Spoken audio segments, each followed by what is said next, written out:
திருப்பும் சங்கீதம் 65, சங்கீதம் 65:11 பாருங்கப்பா. சங்கீதம் 65:11. வருஷத்தை உம்முடைய நன்மையால் முடிசூட்டுகிறீர். வருஷத்தை உம்முடைய நன்மையினாலே. அப்போ இந்த 2024 ஏதோ ஒரு விதத்தில் ஒரு இழப்பு இருந்தாலும், ஒரு சரிவு இருந்தாலும், ஒரு பிரச்சனை இருந்தாலும், ஒரு போராட்டம் இருந்தாலும், ஒரு வேதனை இருந்தாலும், ஒரு வியாதி இருந்தாலும், ஏதோ ஒரு விதத்தில் நன்மையானதாய் எனக்கு கர்த்தர் நடத்தி வந்தாரா இல்லையா?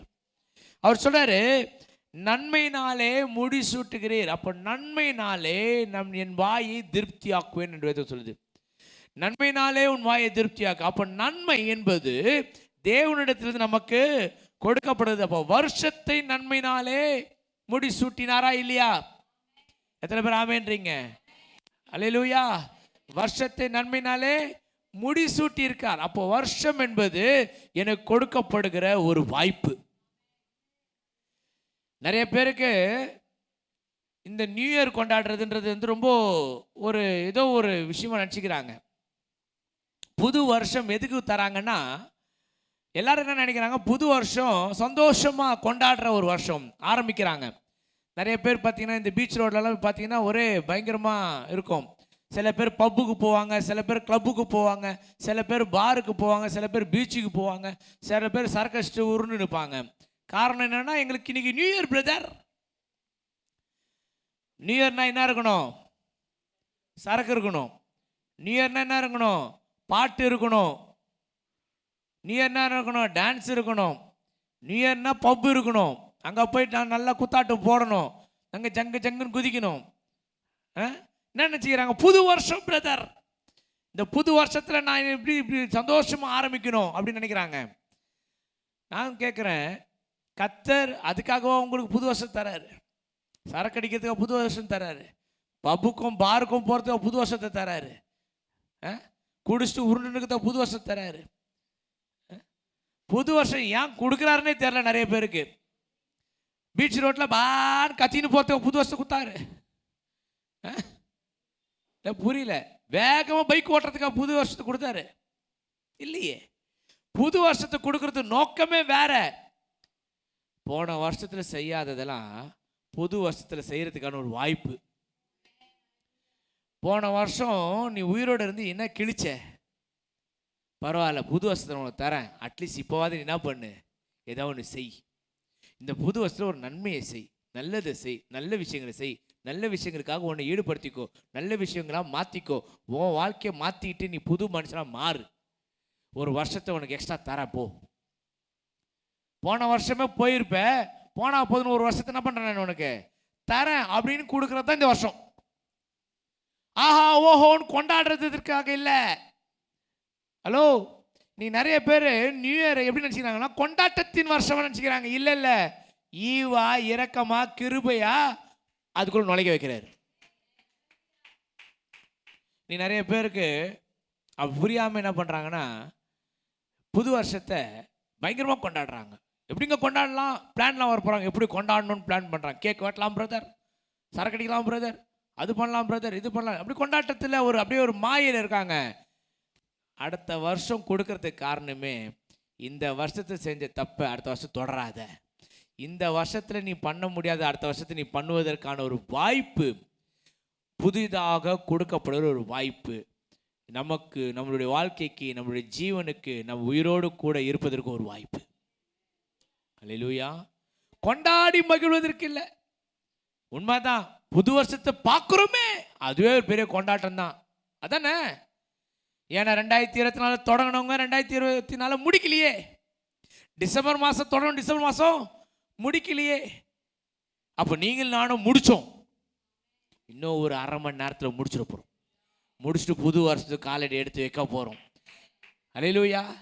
இந்த ஜீவனுக்காக, பலனுக்காக, ஆரோக்கியத்துக்காக, நன்மைக்காக, புதிய வாழ்க்கைக்காக நமக்கு சந்தோஷமாக இருக்க வேணாவா?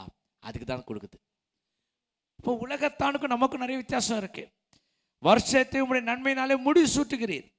தானியேல் 2:21 சொல்லுது பாருங்க. தானியேல் 2 2:21.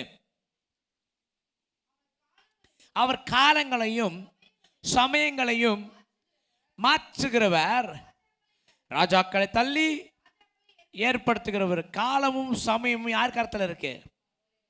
யாருடைய கரத்தில் இருக்குது? காலமும் சமயம் கர்த்தருடைய கரத்தில். வருஷம் யாருடைய கரத்தில் இருக்குது? கர்த்தருடைய கரத்தில் இருக்குது. நீங்க யாருடைய கரத்தில் இருக்கீங்க? இருக்கணுமா வேணாமான்னு அவர் தான் முடிவு பண்ணணும். ஹலோ, காலங்களும் சமயங்களும் கர்த்தருடைய கரத்தில் இருக்குங்க. உங்களுக்கு எந்த காலத்தில் எந்த நேரத்தில் என்ன செய்யணும்னு கர்த்தருக்கு நல்லா தெரியும். அப்போ எனக்கு ஒரு வாய்ப்பை கொடுக்குறான்னு சொன்னா அந்த வாய்ப்பு நான் பயன்படுத்திக்கணுமா வேணாவா? அவன் புதிய வருடம் என்பது எனக்கு இந்த பழைய வருடத்தை காட்டிலும் நல்லா இருக்கணும்னு நான் நினைக்கிறேனே, பழைய வருடத்தில் கர்த்தர் நடத்தினதை காட்டிலும் புதிய வருடத்தை அதிகமாக நடத்தணும். அதான் என்னுடைய எய்ம்.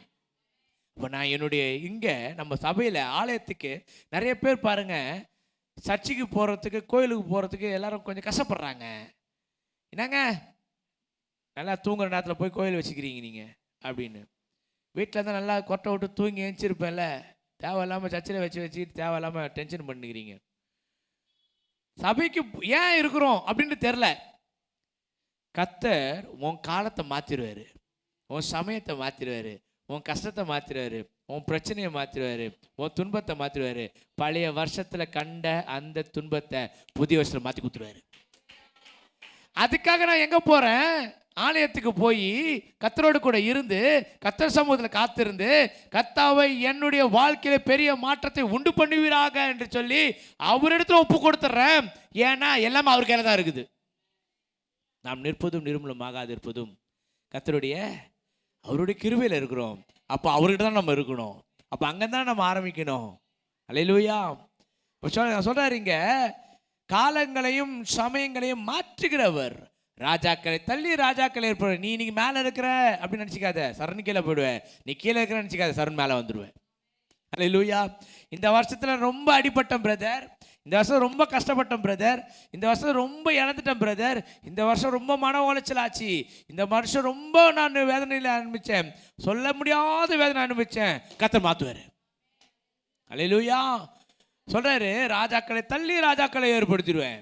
ஞானிகளுக்கு ஞானத்தையும் அறிவாளிகளுக்கும் அறிவையும் கொடுக்கிறவர் கர்த்தர். அல்லேலூயா. அப்போ உங்களையும் என்னையும் மாற்றத்தை உண்டு பண்ணுவதற்காக தான் புது வருஷத்தை தராரு. இந்த பழைய வருஷத்தை மாற்றுறார், புது வருஷத்துக்குள்ள உள்ள நுழைய செய்கிறார். அல்லேலூயா. எரேமியா 51:46 பாருங்க. 51:46 எரேமியா. உங்கள் இருதயம் என்ன பண்ணக்கூடாதுங்க? தோலாமலும்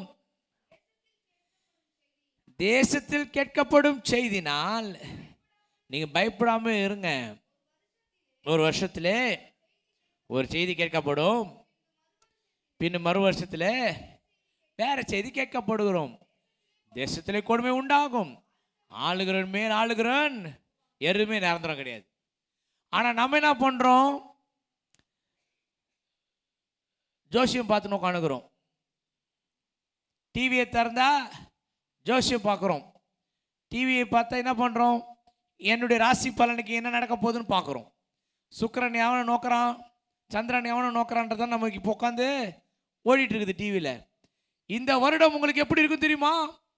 இந்த நாளில் பிறந்தவங்களுக்கு, இந்த காலத்தில் பிறந்தவங்களுக்கு, இந்த நட்சத்திரத்தோடு கூட பிறந்தவங்களுக்கு அவங்க இப்படி ஆயிடுவாங்க அப்படி ஆயிடுவாங்கன்னு 2024 சொன்னாங்க.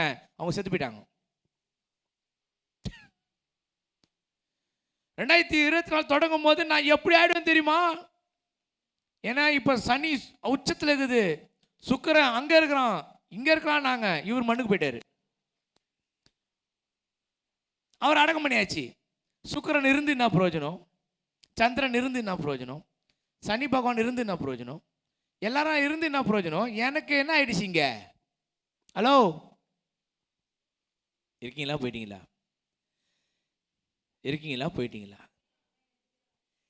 அப்ப இதை நம்பி உட்காந்துருக்காங்க சில பேர். எனக்கு இந்த ராசி இந்த வருஷம் சூப்பரா இருக்குங்க எனக்கு. ஏன்னா என்னுடைய டேட் ஆஃப் பர்த்தும் இன்னைக்கு வந்த வருஷமும் ஒரே மாதிரி இருக்குது.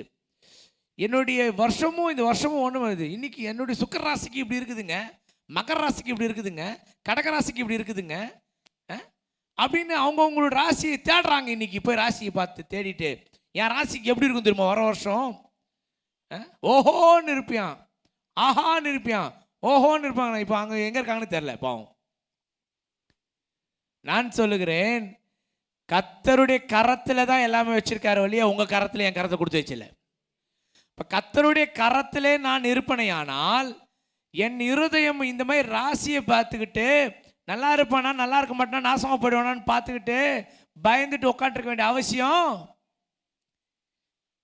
சனி சுக்கிரனை பார்த்தா எனக்கு என்ன, சுக்கிரன் சந்திரனை பார்த்தா எனக்கு என்ன, கர்த்தர் என்ன பார்க்குறாரோ நான் கர்த்தரை பார்க்குறேன்னா அதான் முக்கியம். கர்த்தரை நோக்கி பார்க்காம கடவுளை நோக்கி பார்க்காத எந்த ராசியுமே. ஆனால் தான் என்ன பண்ணுறாங்கன்னா, கடவுளை நோக்கி பார்க்கறதுக்காக தான் அந்தந்த ராசிக்காரங்க பரிகாரம் பண்ண சொல்லிடுறாங்க. இந்த பரிகாரம் பண்ணு, அந்த பரிகாரம் பண்ணு, இதை பண்ணு, அது பண்ணால் உனக்கு அது ஒர்க் அவுட் ஆகிடும். கடவுளை நீ பார்க்காம உனக்கு எதுவுமே ஒர்க் அவுட் ஆகாது. கடவுளுக்கு எதோ எல்லாமே இருக்குது, உன் கையில் எதுவுமே இல்லையே. அப்போ 2024 தொடங்கி 2024 முடிக்கிறது யார் கையில் தான் இருந்துச்சு. ஆனால் நான் எப்படி இருக்கிறேன், அப்படியே திமுறா நடந்துக்கின்னு எல்லாரையும் பகச்சிக்கின்னு அப்படியே பொறாமப்பட்டுக்கிட்டு அப்படியே அப்படியே மெதப்பா சுற்றிட்டு அப்படியே கோவப்பட்டுக்கின்னு எல்லாரையும் கலாச்சிக்கிட்டு அப்படியே ஜாலியாக இருந்துக்கிட்டு என் மனம் போன போக்கில் கால் போகலாமா, கால் போன போக்கில் மனம் போகலாமான்னு ஏதோ போயிட்டு தான் இருக்குது. அப்படியே ஜாலியாக இருந்துட்டேன். ஆனால் ஒரு விஷயம் புரியல, டக்குன்னு தள்ளி வேற ஒருத்தர் எடுத்துட்டு வரும்.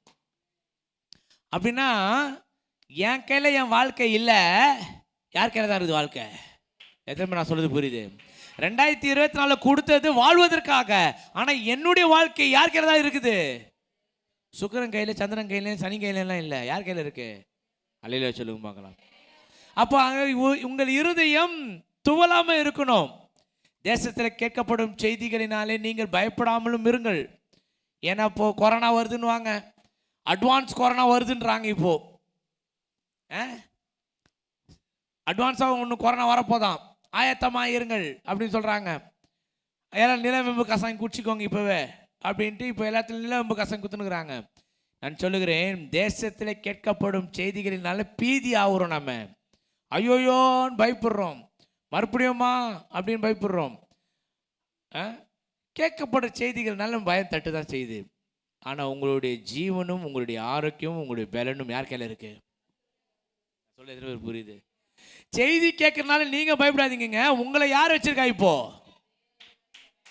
அல்லேலூயா.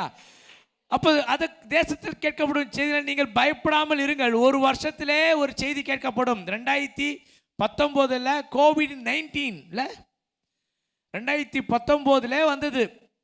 எல்லாரும் பயந்தாங்க, எல்லாரும் நடுங்கினாங்க, எல்லாரும் வீட்டுக்குள்ள உட்கார வச்சாங்க.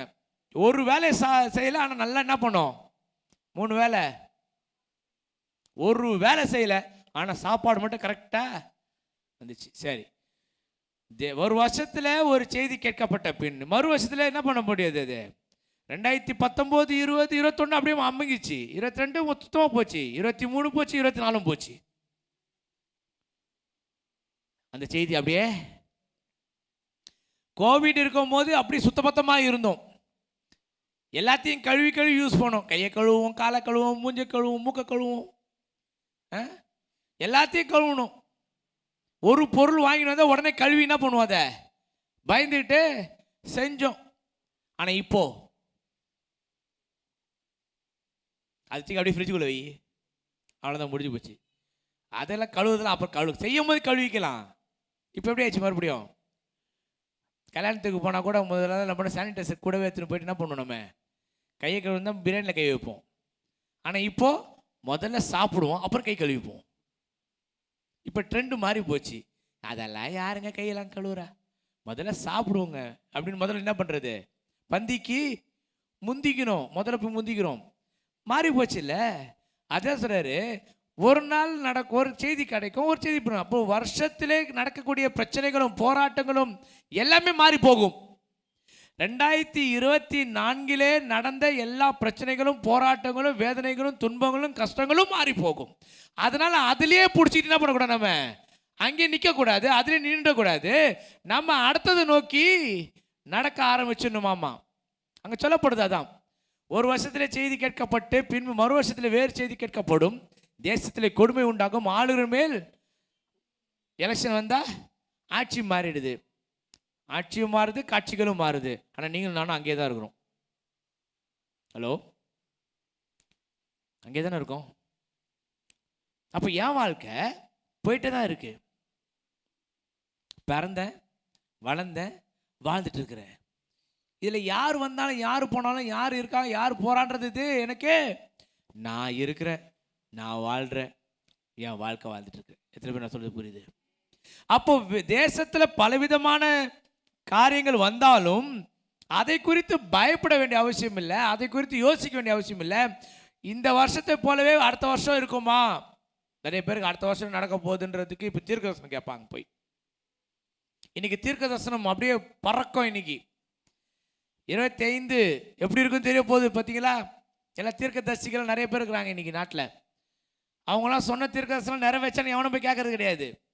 ஆனால் இவங்க இன்னைக்கு அப்படியே லிஸ்ட் எழுதி வச்சு தீர்க்கதரிசனம் ஒப்பிப்பாங்க. இன்னைக்கு நானும் சொல்ல போகிறேன் தீர்க்கதரிசனம். என் தீர்க்கதரிசனமும் அவங்க தீர்க்கதரிசனம் போய் கம்பேர் பண்ணி பாருங்க, ரெண்டும் ஒரே மாதிரி தான் இருக்கும். ஆனால் நாங்கள் தீர்க்கதரிசி சொல்ல மாட்டோம், தீர்க்கதரிசின்னு சொல்லிக்க மாட்டோம், பேனர் அடிச்சு ஒட்டிக்க மாட்டோம், பப்ளிசிட்டி பண்ணிக்க மாட்டோம். ஆனால் சொல்லுவோம். ஹலோ, சரி, இங்கே பாருங்க. மறு வருஷத்திலே வேறு செய்தி கேட்கப்படும். தேசத்தில் இருக்கும், தேசத்தில் இது இருக்கும், அது இருக்கும், எல்லா பிரச்சனையும் இருக்கும், போராட்டங்கள் இருக்கும், துன்பங்கள் இருக்கும், வறுமைகள் இருக்கும், எல்லாமே இருக்கும். ஆனால் கர்த்தரோடு கூட நீ இருந்தா கர்த்தர் உன்னோடு கூட. அல்லேலூயா, அல்லேலூயா. திருப்போம் புலம்பல் 3:22 வாசிப்போம். புலம்பல் 3. நாம் நிர்மூலமாகாதிருக்கிறது என்னதுங்க? என்னதுங்க? யாரு யாரு யாரு எல்லாம் சொல்லுங்க. நான் நிர்மூலமாகாமல் இருக்குது கர்த்தருடைய. அப்புறம் பாருங்க, ஆனால் தான் 24 முடிக்கிறபடியாக கர்த்தர் கிருபை பாராட்டினார். நான் எவ்வளோ பண்ணியிருப்பேன், எவ்வளோ ஆடி இருப்பேன், எவ்வளோ செஞ்சுருப்பேன். ஆனாலும் அவர் இரக்கம் இருக்கனால தான் இன்னைக்கு நான் என் குடும்பத்தோடு இருக்கிறேன். குடும்பத்தோடு நான் என்ன பண்ணுறேன்? ஆலயத்தில் இருக்கிறேன். இந்த வருஷத்தில் நான் இருக்கிறேன். அவர் இரக்கங்களுக்கு முடிவே இல்லை. ஒவ்வொரு நாளும் எனக்கு ஒரு விடியல் வருகிறது. காலையில் எழுந்திரிச்சு நான் என்ன பண்ணுறேன்? சூரியனை பார்க்குறேன். அப்போ எனக்கு கர்த்தர் கிருபை பாராட்டியிருக்காரு இன்னைக்கு சூரியனை பார்க்கறதுக்கு. இப்படி தான் ஒவ்வொரு நாளும் ஓடுச்சு எனக்கு. எப்படி எப்படி ஒரு 2024 நான் பார்த்தேனோ, 2024 நான் புது வருடத்தில் 2023 முடிச்சு 24க்குள்ள நுழையும் போது எப்படி சூரிய உதயனை பார்த்தனோ அதே போல இன்ன வரைக்கும் பார்த்துட்டு இருக்கிறேன். ஆமென். காலைதோறும் புதியவைகள் பெரிதாக இருக்கிறது. கர்த்தர் என் பங்கு, என் ஆத்துமா சொல்லுகிற கர்த்தர் என்னுடைய பங்கு. ஆனால் தான் சொல்லுவேன், நீங்கள் சம்பாதிக்கிறீங்கன்னா ஏதோ உங்களுடைய திறமையாலேயோ அல்லது உங்களுடைய பலத்தாலேயோ அல்லது உங்களுடைய ஞானத்தாலேயோ அல்லது உங்களுக்கு இருக்கிற வேலையினாலேயோ நீங்கள் சம்பாதிச்சுட்டு இருக்கிறீங்கன்னு நினச்சிங்கன்னா நீங்கள் உங்களை நீங்களே முட்டாளாக்கிக்கிறீங்கன்னு அர்த்தம். இதுக்கெல்லாம் காரணம் ஒன்று இருக்கு. அது என்னன்னா கர்த்தருடைய பங்கு. கர்த்தருடைய பங்கு இல்லாம என்னால் உழைக்கவும் முடியாது, பிழைக்கவும் முடியாது. கர்த்தருடைய பங்கு என் வாழ்க்கையில இல்லாம என்னால் 10 பைசா சம்பாதிக்க முடியாது. கர்த்தருடைய பங்கு இல்லாம என்னால் உயிரோடு இருக்கவே முடியாது. கர்த்தருடைய பங்கு இல்லாம என்னால் ஆரோக்கியமா இருக்கவே முடியாது. கர்த்தருடைய பங்கு இல்லாம என்னால் வேலைக்கு போகவே முடியாது. இல்லையா? ஒரு ஆபத்தும் ஒரு விபத்தும் ஏற்படாம நான் போயிட்டு வீட்டுக்கு திரும்ப வரேன்னா அதில் கர்த்தருடைய பங்கு இருக்கனால தான் வந்துட்டு இருக்கேன். அப்படியே போயிட்டு இருப்பேன். ஹலோ, நீ நிறைய பேருக்கு அது புரியலைங்க, நிறைய பேருக்கு அது தெரியல. இன்னமா நான் போடுறேங்க, என் உழைப்புங்க, நான் கஷ்டப்படுறேங்க, நான் ரொம்ப கஷ்டப்பட்டு உழைச்சி என் குடும்பத்தை தூக்கி நிறுத்த போறேங்க. முடியாது. இன்னைக்கு நிறைய பேர் தூக்கி நிறுத்தினவங்களாம் காணாம போயிட்டாங்க. கர்த்தர் தூக்கி நிறுத்தினால் ஒழிய ஒருவனாலும் தூக்கி நிறுத்த முடியாது. கர்த்தருடைய பங்கு நம்ம வாழ்க்கையில இருந்தா மாத்திரம் தான் நம்ம வருமானம் நம்ம கையில இருக்கும். இல்லைன்னா அது நேரம் யார்கிட்ட போவோம்? ஒயிட் கோட் மாட்டி இருக்கிற கனவான்கள் மத்தியில போய்விடும். யார் அவங்க? பெரிய ஹாஸ்பிட்டலில் கொண்டு போய் நம்ம என்ன பண்ணிடுவோம்? அதை பெரிய பில்லா வச்சுட்டு வந்துடுவோம். நம்ம நினைக்கிறோம் நான் சம்பாதிக்கிறேன் பிரதர். கர்த்தருடைய பங்கு அது. உன் வாழ்க்கையில கர்த்தர் பங்கா இருக்கிறனால தான், அந்த பங்குனால தான் நான் என்ன பண்ணிட்டு இருக்கேன் இன்னைக்கு சம்பாதிக்கிறேன். இல்லைன்னா எனக்கு அந்த வருமானம் கூட கிடையாது. ஒரு மாதம் படுக்க வச்சிட்டான்னா ஒன்றும் நடக்காது அங்கே. ஆனால் படுக்காமல் வேலைக்கு போயிட்டுருக்கேன்ல, படுக்காமல் பலவீனத்து இருந்தாலும் எனக்கு அந்த பலனை கொடுத்து நான் வேலைக்கு ஓடி சம்பாதிச்சு ஏதோ ஒரு காரியத்தை செஞ்சிட்ருக்கேன்ல, அதுக்கு யாருக்குங்க நான் தேங்க்ஸ் சொல்லணும்? கர்த்தரின் பங்கு. என் வேலையில் கர்த்தரின் பங்கு, என் உழைப்பில் கர்த்தரின் பங்கு, என் வருமானத்தில் கர்த்தரின் பங்கு என்று என் ஆத்துமா சொல்லும். ஆகையால் அவரிடத்திலே இப்போ வேலையை கொடுத்தது கர்த்தர் தான் நான் சொல்லுவேன், வருமானத்தை கொடுத்தது கர்த்தர் தான் சொல்லுவேன், எனக்கு இந்த ஒரு பலனை கொடுத்தது கர்த்தர் என்று சொல்வேன், எனக்கு இந்த வாய்ப்பை கொடுத்தது கர்த்தர் என்று சொல்வேன். எல்லாத்தையும் கர்த்தர் முன்னாடி வைப்பேன். கர்த்தர் இடத்துல என்ன பண்ணுவேன்? நம்பிக்கையா இருப்பேன். தமக்கு காத்திருக்கிறவர்களுக்கு, தம்மை தேடுகிற ஆத்துமாக்கு கர்த்தர் நல்லவராய் இருக்கிறாருங்க.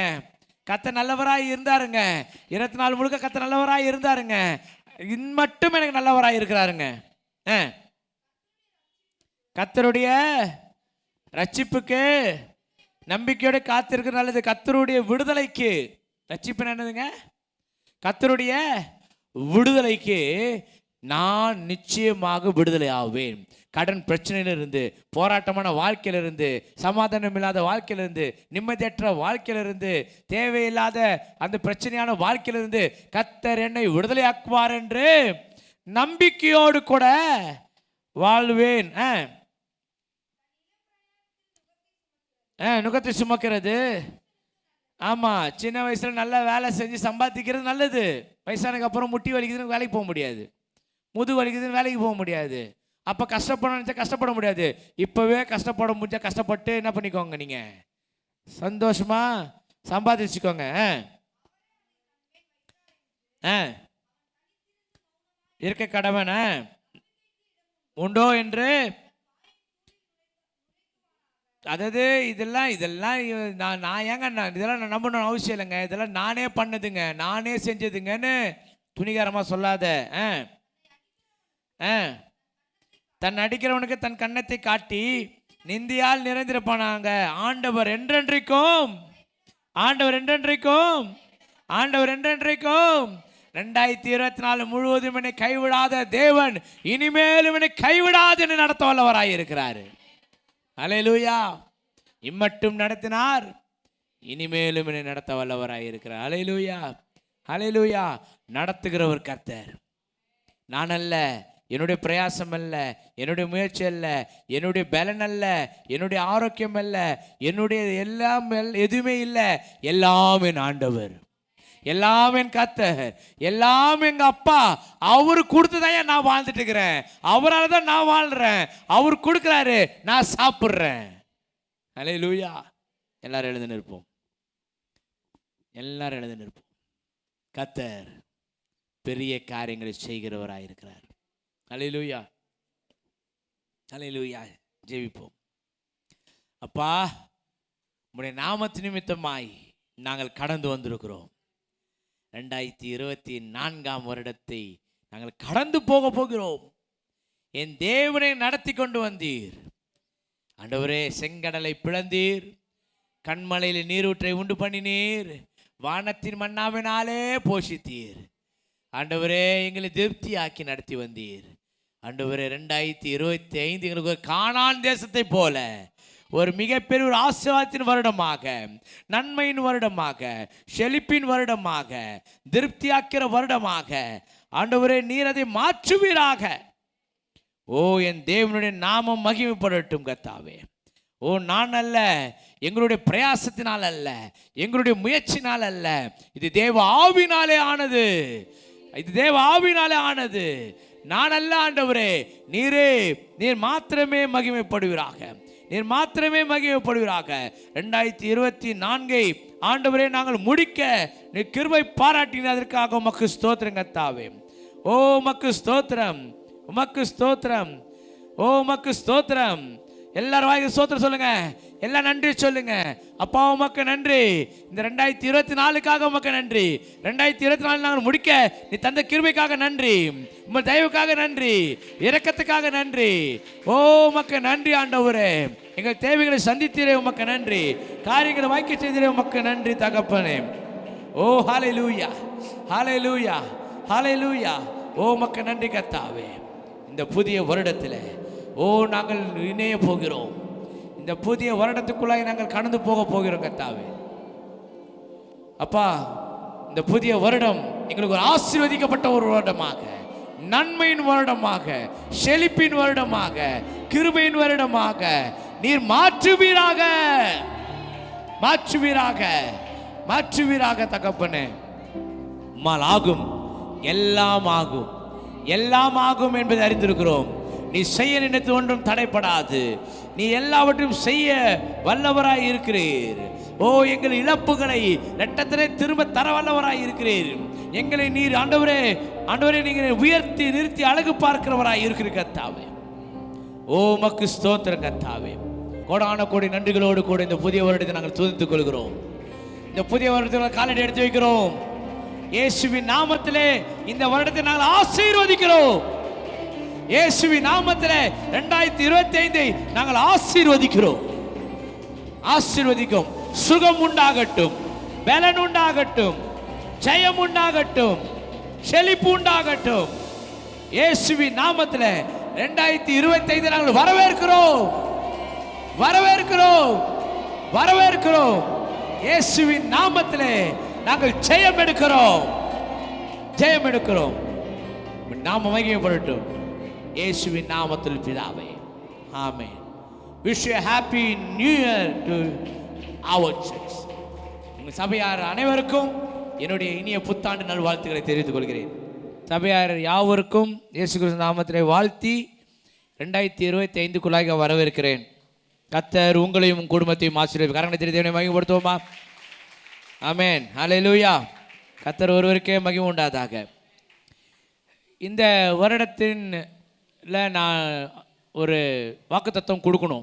இப்போ நான் கேட்டேன், ஆண்டவர் இப்படி நான் மாதம் மாதம் வாக்குத்தத்தை கொடுத்து எல்லா வாக்குத்தத்தையும் காலி பண்ணி வச்சுருக்கேன். ஆனால் புதுசாக எனக்கு ஒரு வாக்குத்தத்தை கொடுங்க. ஏன்னா இந்த வருடம் முழுவதும் அது எனக்கு என்ன பண்ணணும்? வழி நடத்தணும். ஆமென். மாதம் முழுவதும் வழி நடத்தின வாக்குத்தத்தம் வருடம் முழுவதும் வழி நடத்த வாக்குத்தத்துக்கு வித்தியாசமாக இருக்கணும். கர்த்தர் நம்மளோட கூட பேசுகிறவராக இருக்கிறாரு. சில பேர் காத்திருந்தால் தான் கொடுக்குறாரு. ஏன்னா அவங்கள பற்றி தெரியும் ஆண்டவருக்கு. எப்படி? அப்போது கர்த்தரோடு கூட இருக்கிறவன், கர்த்தரோடு கூட பேசுகிறவன் கர்த்தர் என்ன பண்ணுறாரு? கர்த்தர் மோசைக்கு சிநேகிதனை போல இருந்தாராமா, முகமுகமாக பேசினாராமா, உடனே பதில் கொடுத்தாராமா. நீ கேட்டால் நான் செய்வேன்னு சொன்னார். ஆமென். அப்படிப்பட்ட தேவனுடையவராக நான் சொன்னேன், நீ பூமியில் எவைகளை கேட்டு கொடுக்கிறீர்களோ அது பிதா மகிழ்ப்படும் உங்களுக்கு. அப்போ வாக்குத்தத்தத்தை கேட்ட கொடுக்காமலே போயிடுவார். ஹல்லேலூயா. திருப்பவும் 46ஆம் அதிகாரம் 4ஆம் வசனத்தை எனக்கு கொடுத்தார். முதல் வரைக்கும் அப்படியே செய்வேன், நான் உங்களை தாங்குவேன், வந்தேன், இனிமேலும் நான் ஏந்துவேன், நான் சுமப்பேன், நான் தப்புவிப்பேன். அல்லேலூயா. இனிமேலும் நான் ஏந்துவேன், நான் சுமப்பேன், நான் தப்புவிப்பேன் என்று இந்த வருடத்தை முழுவதிலும் நம்மை ஏந்தி, நம்மை சுமந்து, நம்மை தப்புவித்து வழிநடத்த வல்லவராய் இருக்கிறார். அல்லேலூயா, அல்லேலூயா. அவர் என்னை ஏந்தி கொண்டு செல்லுகிறவராக இருக்கிறார். 2025 எப்படிங்க இருக்க போது? கர்த்தர் என்னை ஏந்தி கொண்டு போகிற வருஷமா இருக்க போது. ஐயோ எப்படிங்க? கர்த்தர் என்னை ஏந்தி கொண்டு போவார். இம்மட்டும் என்னை ஏந்தி வந்தார், இனிமேல் என்னை ஏந்தி தான் போகிறார். அல்லேலூயா. அவர் சொன்னாரு, இதுவரைக்கும் நான் செய்து வந்தேன், இனிமேலும் நான் செய்வேன். அப்படி செய்து தானே வந்தேன், இனிமேலும் நான் அப்படி தான் செய்ய போறேன். இந்த வசனம் அது அழகா சொல்லுது, நான் உங்களை தாங்குவேன், நான் அப்படி செய்து, எல்லாம் சொல்லுங்க, செய்து வந்தேன்.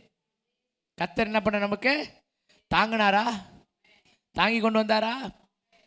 எத்தனை விஷயங்கள், எத்தனை போராட்டங்கள், எத்தனை வேதனைகள், எத்தனை கஷ்டங்கள் நம்மை தாங்கினாரா? ஆம், தாங்கினார். அதே போலதான் இந்த வாட்டியும் செய்ய போறாரு. இனிமேலும் நான் என்ன பண்ணுவேன்? இனிமேல் நான் என்ன பண்ணுவேன்? எல்லாம் படிப்போமா? நான் அப்படி செய்து வந்தேன், இனிமேலும் நான் ஏந்துவேன், நான் சுமப்பேன், நான் தப்புவிப்பேன். ஹல்லேலூயா, ஹல்லேலூயா, ஹல்லேலூயா.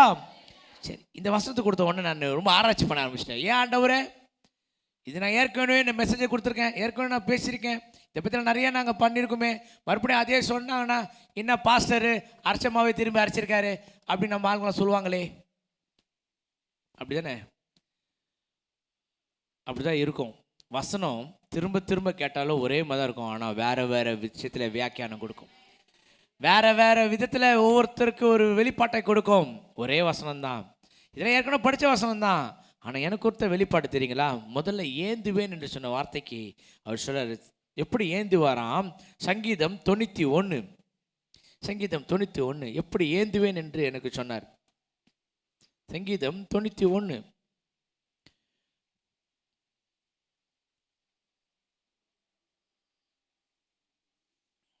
எல்லாம் 91 சங்கீதம் எல்லாருக்கும் தெரியும். ஏன்னா நம்ம எப்பவுமே அதான் வாசிப்போம். உன்னதமானவர் மாதிரி இருக்கும், சர்வ அப்படி அடிச்சு தள்ளுவோம் பாருங்க நம்ம. ஏன்னா 91 சங்கீதம் நம்ம மனப்பாடமாக தெரியும், ஒப்பிக்கலாம் செய்வாங்க. ஆனால் இங்கே ஒரு விஷயம், இங்கே ஒரு விஷயத்தை ஆழமாக பதிவு பண்ணுறாரு. இந்த வசனத்தை பதிவு பண்ண பாருங்க. சங்கீதம் 91:11 படிங்க.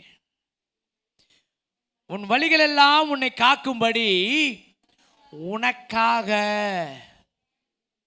பக்கத்தில் இருக்க பார்த்து சொல்லுங்க, உனக்காக. என்ன மரியாதை இல்லாமல் பேசுறீங்க? பக்கத்தில் பெரியவங்க மரியாதை இல்லாமல் உனக்காக சொல்லலாமா? வசனம் சொல்லுது, நான் என்ன பண்ணுறது? நான் வசனத்தை தான் சொல்ல சொன்னேன். உனக்காக. அந்த வார்த்தை அண்டர்லைன் பண்ணுங்களேன். யாருக்காக? யாருக்காக? யாருக்காக? யாருக்காக? யாருக்காக? யாருக்காக? எனக்காக அவருடைய தூதர்களுக்கு ஒரு ஆமென் சொல்லு பார்க்கலாம். அவர் தூதர்களுக்கு கட்டளையிடுறாரா, போ என் மகன் போயிட்டு இருக்கான், கூட போ. வழிகள் எல்லாம். அப்போ நான் தைரியமா போறேன், தைரியமா வரேன். என்னை பாதுகாக்க ஒருவர் உண்டு, கர்த்தர் என்னை பாதுகாக்கிறவராய் இருக்கிறார். அல்லேலூயா. என் வழிகள் எல்லாம் உன்னை காக்கும்படி உனக்காக தம்முடைய தூதர் கட்டளையிடுவார், உன் பாதம் கல்லில் இடராதபடிக்கு அவர்கள் உன்னை தங்கள் கைகளிலே. அல்லேலூயா. இதை தான் இயேசு கிறிஸ்து உபவாசத்தின் நாளிலே அவர்கிட்ட போய் பிசாசு சொன்னான், நீ என்ன பண்ணு, மேலேருந்து கீழே குதிச்சிரு, அப்படியே என்ன பண்ணுவாங்க, தேவதூதர் வந்து உடனே அப்படியே தாங்கி கொள்வாங்க அப்படின்னு. அப்போ சொன்னார், இந்த வசனத்தை தான் அவன் கோட் பண்ணி சொன்னான். கர்த்தருக்கு அந்த வசனம் தெரியும், அவனுக்கு தெரியும் கர்த்தருடைய பிள்ளைகளை கர்த்தர் என்ன பண்ணுறாங்க, ஏந்தி கொண்டு. அப்போது கர்த்தர் சொன்னாருங்க, உன் பாதம் கல்லில் இடராதபடிக்கு அவர்கள். எவர்கள்? எவர்கள்? எவர்கள்? அதுதாங்க முக்கியம். யாரு? நான் ரோட்டில் போகும்போது தனியாக தாங்க போகிறேன், நான் வீட்டில் இருக்கும்போது தனியாக தாங்க இருக்கிறேன், நான் எந்த வேலை செஞ்சாலும் தனியாக தானே பண்ண போகிறேன், கூட கும்பல் சேர்த்து போக போகிறது இல்லையே. தனியாக போகிறேன், தனியாக வரேன், தனியாக வாழ்கிறேன், தனியாக தான் இருக்கிறேன். என் தனிமையில் யாருமே இல்லைன்னு நினைக்கும் போது எனக்காக ஒரு தேவ தூதர் எனக்காக இருக்காங்க. அல்லேலூயா. எனக்காக ஒரு தேவ தூதர் இருக்காங்க. நான் போகும்போது வரும்போது என் கூட யாருக்கா? அப்போ நீங்கள் தனியாக இல்லை. அல்லேலூயா. தேவ தூதர்கள் உங்களுக்கு இருக்காங்க. அவர் சொல்றாங்க, அவர்கள் உன்னை தங்கள் கைகளில் ஏந்தி கொண்டு போவார்கள். எப்படி கட்டளையிட்டார் பாருங்க, எப்படி சொன்னார் பாருங்க. தேவ தூதர்கள் உனக்கு கொடுத்துட்டேயா, நீ தனியான ஆள் இல்லை, நீ என்னுடையவன், நீ எனக்கு சொந்தமானவன், நான் எப்படி விட்டுருவேன்? நான் நீ என்ன நம்புற, என்னையே நம்பி இருக்கிற, என்னையே நோக்கி பார்க்குற, என்கிட்ட நீ பேசுற, உன் கஷ்டம் நஷ்டம் பிரச்சனை வலி வேதனை எல்லாத்தையும் என்கிட்ட சொல்ற, என்கிட்ட வர்ற உன்னை நான் எப்படி விட்டுருவேன்? இப்போ நான் உன்னை விடவே மாட்டேன்ல. நான் என்ன பண்ணுறேன், உனக்காக ஒருத்தர் என்ன பண்ணுறேன், பாடி கார்டா அப்பாயின்மெண்ட் பண்ணுறேன். நீ தைரியமாக போ, தைரியமாக செய். நீ எங்கே போனாலும் சரி, நீ வேலையில் இருந்தாலும் சரி, நீ எந்த இடத்துல இருந்தாலும் சரி, அந்த இடத்துல உனக்காக ஒருவர் கூட இருப்பாங்க. அல்லேலூயா, அல்லேலூயா. அப்போ எந்த வன்கண் தூஷண ஆவிகளும் எந்த ஒரு அந்தகார கிரியைகளும் உங்களை நெருங்காதபடிக்கு கர்த்தர் தம்முடைய தேவ தூதர் கட்டளையிட்டு வச்சிருப்பாரு. அல்லேலூயா. தைரியமா போகலாம், தைரியமா வரலாம். ஆமென். ஒரே விசுவாசம், என்னோடு கூட இருக்கிறவர் இந்த உலகத்தில் இருக்கணும் காட்டிலும் பெரியவர். அல்லேலூயா, அல்லேலூயா. அப்போ ஏந்தி கொண்டு அங்கே போகிறவராக இருக்கிறாராம். ஏந்துவேன் என்று சொன்ன வார்த்தை. இரண்டாவது வார்த்தை சுமப்பேன், சுமந்து கொண்டு போவேன். ஏசாயா தீர்க்கதரிசன புத்தகம் 63, ஏசாயா 63:9.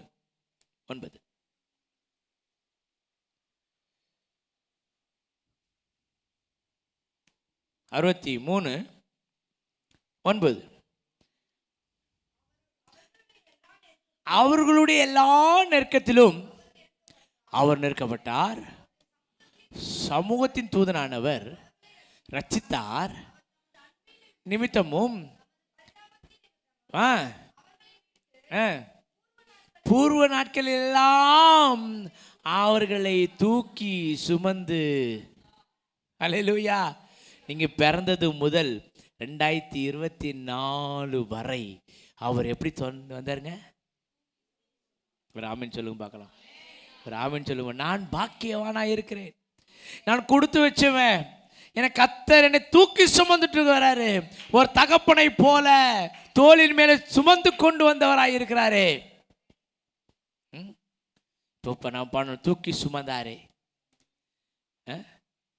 2 பாட்டு போடணும். தூக்கி சுமந்தார்ன்ற வார்த்தை 2 வாட்டி வந்துச்சு நமக்கு இங்கே. ஒரு ஆராதனை பாட்டு ஒன்று போடணும், இன்னொரு பாட்டு, இந்த பாட்டு. இப்போ தூக்கி சுமக்கிறதுன்றது ஏதோ ஒரு பாரம் கிடையாது. நம்ம குழந்தை நமக்கு பாரம் கிடையாது. என் கசன் பிரதர் ஒருத்தர் இருக்கிறான், என் தம்பி ஒருத்தர். அவன் குழந்தை பிறக்கும்போது 4.5 கிலோ. பிறக்கும்போது 3.5 பெரிய விஷயம், 4.5 கிலோ பிறக்கும்போது. அது கொஞ்சம் வளர்ந்த பிறகு எப்படி இருக்குன்னு நினைக்கிறீங்க? அது இன்னும் எக்ஸ்ட்ரா கிலோ ஏறிச்சு அதுக்கு. அவனால் அந்த குழந்தை தூக்க முடியல. என் தம்பி அவன் சொல்கிறான், என்னால் என் பிள்ளைய தூக்கவே முடியல, அவ்வளோ வெயிட் ஆகுது, தூக்க முடியல, கஷ்டப்படுறான். அதுக்காக தூக்காமல் என்ன பண்ணுறான் தெரியுமா? இப்போ நிறைய பேர் தூக்கிறதுக்கு சோம்பேறி என்ன பண்ணுறாங்க தெரியுமா? என்ன பண்ணுறாங்க? இப்போ வண்டி தூக்கி உட்கார வச்சு தள்ளின்னு போயிடுறாங்க. ஈஸியாக இருக்குது வண்டியில் உட்கார தள்ளின்னு போகிறது. தூக்கிலாம் போனோம் கஷ்டம். இப்போ இன்னும் கொஞ்சம் கொஞ்சம் கொஞ்சம் அட்வான்ஸ் வந்துச்சு, பேக் மாட்டிக்கிறாங்க. இப்போது குழந்தைய தூக்கி பேக்கில் போட்டு ஸ்கூலுக்கு போகிற மாதிரி மாட்டின்னு போயிடுறாங்க.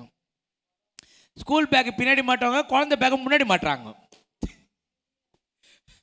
ஸ்கூல் பேக்கு பின்னாடி மாட்டுறாங்க, குழந்தைங்களை போட்டுன்னு போகிற பேக்கு முன்னாடி மாட்டிக்கிறாங்க. முன்னாடி மட்டும் ஜம்முன்னு வண்டியில் போகிறாங்க பாருங்க. தூக்கிற மேட்டர்லாம் கிடையாதுங்க. யாருங்க இப்படி தூக்கி நீக்கி நான் சீமாச்சி, யாருங்க தூக்குறது இப்போல்லாம்? அதெல்லாம் இல்லைங்க. இப்போல்லாம் பேக்கு மாட்டின்னு சூட் கேஸ் மாதிரி தூக்கின்னு போனால் போதும். இனிமேட்டு ஹேண்ட் பேக் ஒன்று கண்டுபிடிக்க போகிறாங்க குழந்தை தூக்கின்னு போகிறதுக்கு. எல்லாம் ஹேண்ட் பேக்கில் போட்டுன்னு போக போகிறாங்க குழந்தைங்கள. பேஷன், குழந்தைங்க தொங்கின்னு போகுது, இப்படி மாட்டின்னு போக போகிறாங்க. வேலைக்கு போகிறவங்களாம் பார்க்க தான் போகிறோம். இப்போ இப்படி பார்த்துருக்கோம், முன்னாடி குழந்தைய வச்சுட்டு போகிறாங்க. அப்புறம் ஹேண்ட் பேக் போய் மாட்டிக்கின்னு குழந்தை உட்காந்து எட்டி பார்த்துன்னு வரும். தூக்கி சுமக்கிறதுக்கு முடியல. கேட்டால் பாரம் வெயிட்டுங்க. எப்படிங்க கஷ்டம் தெரியுமா? எங்கே தாங்க தெரியும் கஷ்டம், உங்களுக்காக தெரியும் கஷ்டம். பாவம் ஆம்பளைங்க. நிறைய இடத்துல குழந்தைய சுமக்கிறது யாருன்னு கேட்டிங்கன்னா அப்பாங்க தான். இந்த துணி கடைக்கெல்லாம் போய் பாருங்களேன், நிறைய அப்பாங்க குழந்தைய தூக்கி சுற்றினுக்கிறாரு. அப்பாங்க தான் பாரத்தை சுமக்கிறவர்களாக இருக்கிறாங்க. அவங்க என்ன சொல்கிறாங்க, 10 மாதம் நான் தூக்கணும்ல, இப்போ தூக்கினா இப்போ இது கூட தூக்காம என்ன கை வீசின்னு வர. நம்ம கை வீசின்னு வந்தால் அவங்களுக்கு பிடிக்க மாட்டுது. நான் கை வீசின்னு வரேன், இந்த புடி அது இங்கேருந்து அங்கே தாவுச்சுனால பேன் ஆரம்பிச்சிடுது. அது வரைக்கும் அம்மா கிட்ட இருக்குது, ஒன்றுமே சத்தம் போடாமல் இருக்குது. தூக்கி அங்கே குத்த உடனே நம்மக்கிட்ட வந்தவொடனே அதுக்கு என்ன தோணுன்னு தெரில, அது ஆரம்பிச்சிடுது. அதை தூக்கி நான் ஐயோ ஐயோ ஐயோ ஐயோ ஐயோன்னு அப்படி ரோடாக அலையிறதுக்கு அவருக்கு சரியாக இருக்குது. அதை நிறுத்துறதே அவருக்கு ஒரு பெரிய டாஸ்க்கு.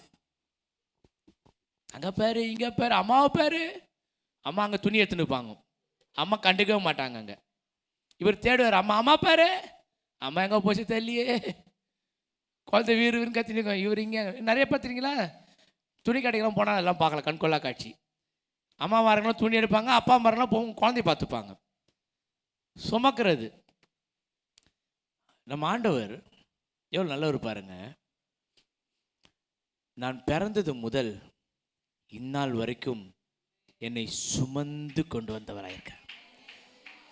எல்லா சூழ்நிலைகளிலும் அவரையே சார்ந்து நான் வாழ்ந்து வந்தேன்.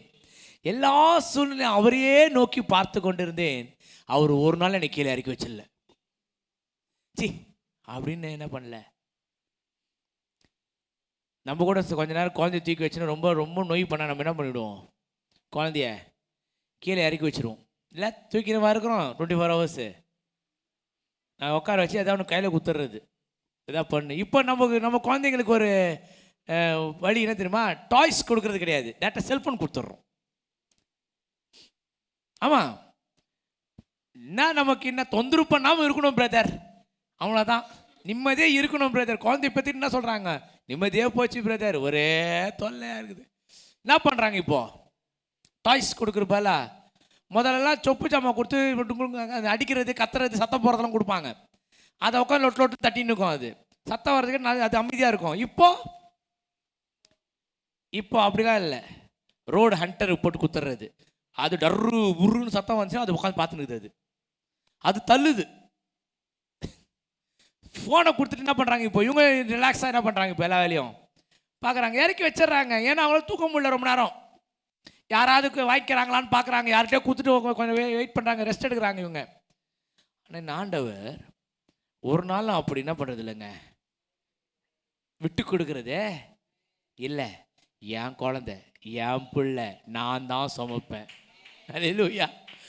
அவர் அப்படி தான் சுமந்து அவர் சொல்ல பாருங்க, எல்லா நெருக்கத்திலும் எல்லா சூழ்நிலையிலும் எல்லா விதமான பிரச்சனையிலும் அவர் நம்மளுடைய பரிதாபத்தின் நிமித்தமும் அவர்களை மீட்டு பூர்வ நாட்கள் எல்லாம் அவர்களை என்ன பண்ணுறேன், நான் அவங்க பிரச்சனை இருக்கும்போது, போராட்டத்தில் இருக்கும்போது, வேதனை இருக்கும்போது, கஷ்டத்தில் இருக்கும்போது அவங்கள கொண்டு நான் என்ன பண்ணிட்டேன், நான் அப்படியே சுமந்து கொண்டு அந்த சூழ்நிலையோடு கூட தப்பித்துக்கொள்ள போக்கையை உண்டு பண்ணி அவங்கள வெளியே கொண்டு வந்தேன். அல்லேலூயா. சொன்னார் சுமப்பேன். இப்படி தான் நம்ம சுமந்து வந்தாரா, கொஞ்சம் யோசித்து பார்க்கணும். 2024 கர்த்தர் சுமந்து வந்தது கொஞ்சம் எண்ணி பாருங்க. உங்களுக்கு தெரியும், உங்கள் மனசாட்சிக்கு தெரியும். இப்படி வச்சு யோசிச்சு பாருங்க. மனசாட்சி யாராவது வெளியே வச்சுட்டு வந்துட்டீங்களா, எல்லாம் எடுத்துன்னு வந்திருக்கீங்களா? மனசாட்சி உள்ளவங்களாம் கொஞ்சம் மனசில் கை வச்சு சொல்லுங்க பார்க்கலாம். 2024 கர்த்தர் உங்களை சுமந்தாரா இல்லையான்னு. ஆமென்.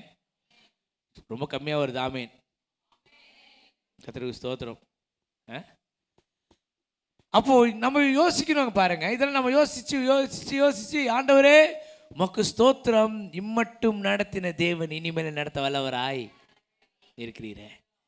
ஆமென். பூர்வ நாட்கள் எல்லாம் அவர்களை தூக்கி சுமந்து வந்தார். 2024 முழுவதும் என்னை தூக்கி சுமந்து வந்தார். இப்போ வாக்கு தத்தம் கொடுத்துருக்காரு, இனிமேலும் நான் உங்களை சுமப்பேன். அல்லேலூயா. இனிமேலும் நான் உங்களை சுமப்பேன். 2024 அப்படின்னா இல்லை, 2025 சுமப்பேன். 2025 முழுவதும் சுமப்பேன். ஒவ்வொரு நாளும், ஒவ்வொரு நிமிஷமும், ஒவ்வொரு மாதமும் நான் உன்னை சுமந்து இந்த வருடம் முழுவதும் நான் உன்னை என்ன பண்ணுவேன், இந்தா பிடிச்சிக்க வாக்கு தத்தத்தை. அல்லேலூயா. சுமப்பேன். 3வது காரியம், தப்பு வைப்பேன். இது ரொம்ப முக்கியமான ஒரு கட்டம். தப்பித்து கொள்ள போக்கை உண்டு பண்ணுகிற காரியம். தப்பிக்க செய்கிற விஷயங்கள், எதில் தப்பிக்க செய்கிறார், என்ன மாதிரி விஷயங்கள்ல, எப்படிப்பட்ட சூழ்நிலையில் அவர் நம்மை தப்பிக்க செய்கிறார் என்று பார்ப்போம். 2 சாமுவேல் 22 அதிகாரம் 49 அவரே என் சத்துருக்களுக்கு என்னை விலக்கி விடுவிக்கிறவர், எனக்கு விரோதமாய் எழும்புகிறவர்கள் மேல் என்னை உயர்த்தி, எல்லாம் சொல்லுங்க, என்னை உயர்த்தி. 2025 என் சத்துருவுக்கு மேலாக என்னை உயர்த்தி. எதை பேர் ஆமென் சொல்ல போறீங்க? ஆமென் சொன்ன இந்த வார்த்தை அப்படியே ஆகும் என்ற அர்த்தம். எனக்கு விரோதமாய் எழும்புகிறவர்கள் மேல் என்னை உயர்த்தி கொடுமையான மனுஷனுக்கு என்னை ஒரு ஆமென் சொல்லி பார்க்கலாம். எனக்கு விரோதமாய் எனக்கு பிரச்சனை கொடுக்கிறவங்க, என்னை அழுத்துகிறவர்கள், என்னை அடிமைப்படுத்துகிறவர்கள், என்னை ஒன்றுமில்லாமல் ஆக்க நினைக்கிறவர்கள், எனக்கு மேல் அதிகாரம் செலுத்துகிற மேலே என்னை உயர்த்தி அழகு பார்க்க வல்லவராய் இருக்கிறார்.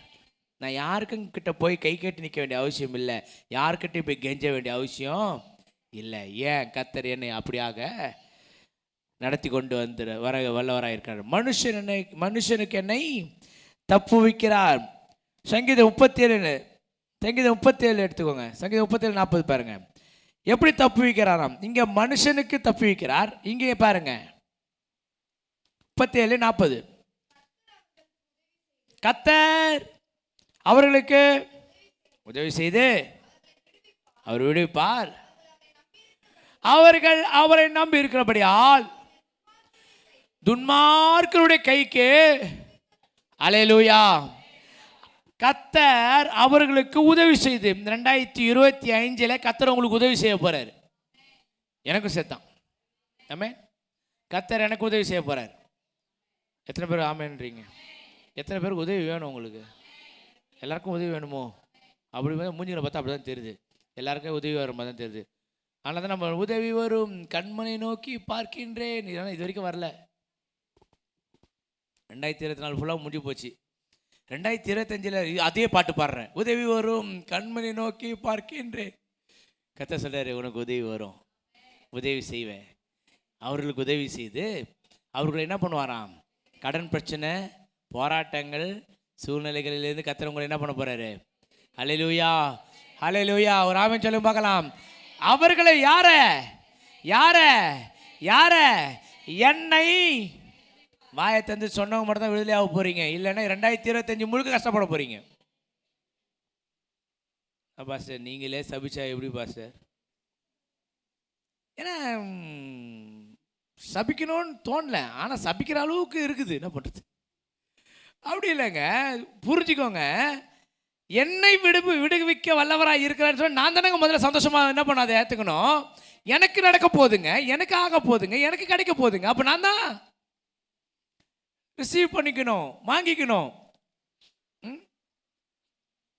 அப்போ நான் கொடுக்குறேன், நீங்கள் வாங்கிக்கோங்க அப்படின்றாரு. அப்போ கொடுக்குறதுல என்ன பண்ணிக்கோங்க? வாங்கிக்கோங்க. அவர் சொல்ல நான் உங்களை விடுதலை ஆக்குவேன். அப்போ என்ன பண்ணணும்? நம்ம பெற்றுக்கொள்ளணுமா? அப்போ நம்ம உடனே என்ன பண்ணோம்? ஆமென் சொல்லுமா இல்லையா? சரி, அவர்களை விடுப்பார். அவரை நீங்கள் யார் நம்பி இருக்கிறீங்க? யார் நம்பி இருக்கீங்க? நான் கர்த்தரையே நம்பி இருக்கிறேன். நீங்கள் கர்த்தரையே நம்பி இருக்கீங்களா? எத்தனை பேர் கர்த்தரை நம்பி இருக்கீங்க? எத்தனை பேர் கர்த்தரை நம்பி இருக்கீங்க? கர்த்தரை நம்புகிறவர்களை கர்த்தர் தப்புவிக்க வல்லவராக இருக்கிறார். அவரை நம்பி இருக்கிறபடியால் அவர்களை துன்மார்க்கன், தீய எண்ணம் உள்ளவன், தீய எண்ணத்தை உடையவன், தவறான எண்ணம் உடையவன், தவறான செய்கை செய்கிறவன் இடத்துல தப்புவிக்கிறாராம். அப்போ உங்களுடைய வாழ்க்கையில தவறான நபர்கள் இருப்பார்களே, ஆனால் நல்லவங்க போல பழகி நல்லதனமாக பேசி உங்களை பற்றியே குறை சொல்லி உங்களையே அவங்க அசிங்கப்படுத்துவாங்களே, ஆனால் கர்த்தர் அவர்களிடத்திலிருந்து உங்களை தப்புவிக்க வல்லவராயிருக்கிறார். இன்னைக்கு கூட இருக்கவங்க தான் என்ன பண்ணுறாங்க நமக்கு தெரிய மாட்டுது. ரொம்ப நல்லவங்க மாதிரி பேசுகிறாங்க, நல்லா பேசுகிறாங்க, அன்பாக பேசுகிறாங்க, பாசமாக பேசுகிறாங்க. அவங்க பேசலாம் பார்த்தா நம்ம உண்மையாகவே ஆமாம் போல இருக்குன்னு தான் நான் நினைக்கிறோம். நம்ம ஐயோ எவ்வளோ அன்பு தெரியுமா அவங்களுக்கு என் மேலே, ஆனால் அது தான் தெரியுது அவங்களால தான் எவ்வளோ பிரச்சனைக்கும் காரணம்ன்ட்டு. நம்ம சீரியல் பார்த்துட்டு சீரியலில் வர நாத்தனார் மாதிரி நினச்சிக்கிறோம் எல்லாரையும். அன்பான நாத்தனார், அன்பான மூத்தார், அன்பான மாமியார். சீரியல் பார்த்தோம் நமக்கு அது மாதிரி நினச்சிக்கிறோம். இல்லைங்க, இன்னைக்கு அப்படி இல்லை. எப்படி இருக்குன்னா, நம்ம யார் அதிகமாக நம்புகிறோமோ அவங்க தான் நமக்கு விரோதமாக வராங்க. அவங்கள தான் நம்மளுக்கு பிரச்சனையே வருது. அவங்க தான் நம்மளை ஏமாத்துறாங்க, அவங்க தான் நம்மளை கைவிட்டுறாங்க, அவங்க தான் நம்மளை தூக்கி எறிஞ்சிடுறாங்க, அவங்க தான் நம்மளை பற்றி பின்னாடி பேசுகிறாங்க, அவங்களால தான் எல்லா பிரச்சனையும் வருது. ஹலோ, ஆமான்றவங்க மட்டும் தலையை இப்படி ஆட்டுங்க, இல்லைன்னு இப்படி ஆட்டுங்க. 2 பக்கமும் ஆட்டினா எனக்கு எப்படி தெரியும்? எல்லா பக்கமும் ஆட்டுறீங்க, கன்ஃபியூஸ் ஆகுது. அப்போது அவர் சொல்கிறாரு, அவர்களை துன்மார்க்குடைய கைக்கு தப்புவித்து ரட்சிக்கிறார். அல்லேலூயா. மறுபடியும் சங்கீதம் 91:15. சங்கீதம் 91 எல்லாமே இருக்குது. இந்த சொல்லப்பட்ட அத்தனை காரியங்களையும் அடக்கிட்டாரு சங்கீதம் 91. சங்கீதம் 91:15 எடுங்க. அவன் என்னை நோக்கி எத்தனை பேர் அவர் நோக்கி கூப்பிடுறீங்க? எத்தனை பேர் அவர் நோக்கி கூப்பிடுறீங்க? எத்தனை பேர் அவர் நோக்கி கூப்பிடுறீங்க? நான் சொல்கிறேன், என்னை நோக்கி கூப்பிடுவான், நான் அவனுக்கு அருளி செய்து ஆபத்திலே நானே, ஒரு ஆமென் சொல்லு பார்க்கலாம், நானே அவனோடு கூட இருப்பேன், அவங்களோடு கூட இருப்பேன். யார் என்னை நோக்கி கூப்பிடுறாங்களோ அவங்களோடு கூட நானே போய் இருப்பேன். நீ கூப்பிட்டா நான் வந்துடுவேன், அந்த இடத்துல நீங்கள் இருக்கணும். அல்லேலூயா. நீ கூப்பிடு, நான் உனக்கு என்ன பண்ணுவேன்? அங்கே இருப்பேன். நான் அவனுக்கு மறு உத்தரவு அருளி செய்வேன், ஆபத்திலே நானே அவனோடு இருந்து அவனை தப்புவித்து அவனுக்கு இன்னும் ஒரு மரியாதையை அந்த இடத்துல ஏற்படுத்துவேன். ராமன் சொல்லு. எந்த இடத்துல எனக்கு மரியாதை கெடுதோ, எந்த இடத்துல எனக்கு ஒரு மரியாதை இல்லையோ, எந்த இடத்துல எனக்கு மதிப்பு இல்லையோ, அந்த இடத்துல கர்த்தர் எனக்கு ஒரு மரியாதையும் மதிப்பையும் கொடுத்து அந்த இடத்துல என்னை உயர்த்தி அழகு பார்க்க வல்லவராக இருக்கிறார். ஆமென். அவனை தப்புவித்து அவனை கனப்படுத்துவேன். அப்போ கனப்படுத்துகிற இடத்துல நீங்கள் இருக்கிறீங்களா? அப்போ நீங்கள் அவரை நோக்கி கூப்பிடும் பொழுது அவர் உங்களுக்கு மருவத்தில் அள்ளி செய்கிறார். ஒரு வசனம் சொல்லுது, அவர் நோக்கி கூப்பிட, அப்பொழுது நான் உனக்கு மருவத்தில் அள்ளி செய்வேன், நீ அறியாதும் உனக்கு எட்டாதமான பெரிய காரியங்களை. ஒரு ஆமென் சொல்லி பார்க்கலாம். அப்போ 2025 நீங்கள் அறியாததும் உங்களுக்கு எட்டாதமான பெரிய காரியத்தை கர்த்தர் உங்களுக்காக வச்சுருக்கார். ஆமென். பெற்றுக்கொள்ளுங்கள், அதை கேட்டு பெற்றுக்கொள்ளுங்கள். கர்த்தாவே, 2024 நான் பார்க்காத ஒரு அற்புதம், அதிசயம், ஒரு ஆச்சரியத்தை 2025 உம்மிடத்தில் நான் பெற்றுக்கொள்ள வேண்டும்.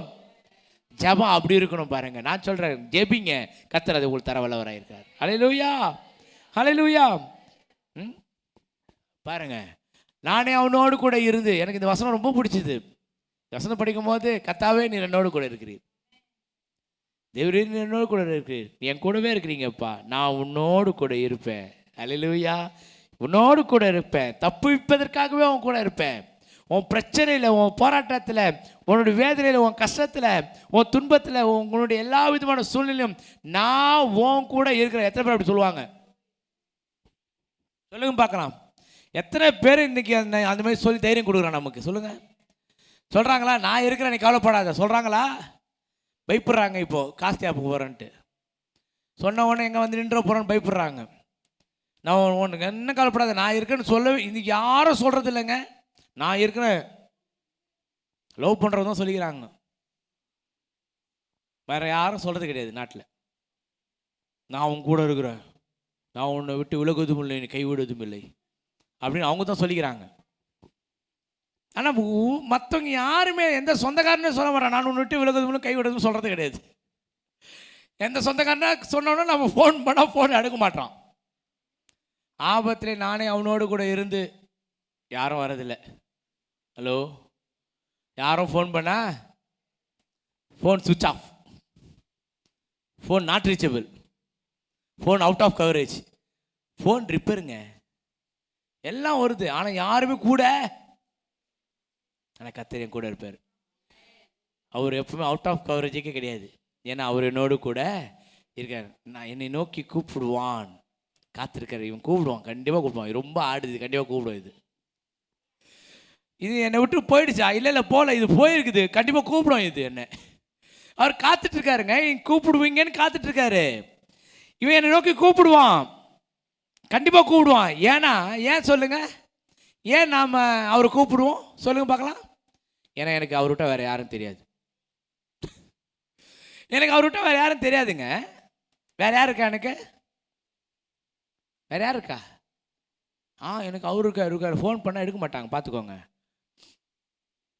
ஆபத்திலே நான் அவனோடு கூட இருப்பேன், பிரச்சனையில் நான் அவனோடு கூட இருப்பேன், சூழ்நிலை அவனோடு கூட இருப்பேன். விட்டு ஓடுற மாட்டேன், விட்டு விலக மாட்டேன். நான் அவனோடு கூட இருப்பேன். நான் அவனோடு கூட இருந்து அவனை தப்பு வச்சுட்டு அவனை விடுதலை ஆக்கிட்டு அவனை வெற்றி பெற செஞ்சுட்டு அந்த இடத்துல அவனுக்குன்னு ஒரு மரியாதையை கொடுத்துட்டு நான் போவேன். அல்லேலூயா. அதான் அந்த பாட்டு, தூக்கி சுமப்பீரே வாழ்நாள் எல்லாம். ஏன் அது சொன்னோம்? அவர் தாங்க சுமந்துட்டு வந்தார். அது நம்புகிறேன், நிச்சயமாக நம்புகிறேன். 2025 முழுவதையும் கர்த்தர் எனக்காக செய்ய வல்லவராக இருக்கிறார். விசுவாசி மாதிரி ஆமென் சொல்லி பார்க்கலாம். அல்லேலூயா, அல்லேலூயா. எரேமியா தீர்க்கதரிசன புத்தகம் எரேமியா 15:20. எரேமியா 15:20. தப்பு விற்கிறதுன்றது அவ்வளோ பெரிய விஷயங்க, சும்மா சாதாரண விஷயம் இல்லை, விட்டுற முடியாது. இதை ஆழமாக பார்க்குறேன், உத்து பார்க்குறேன், கவனித்து பார்க்குறேன்.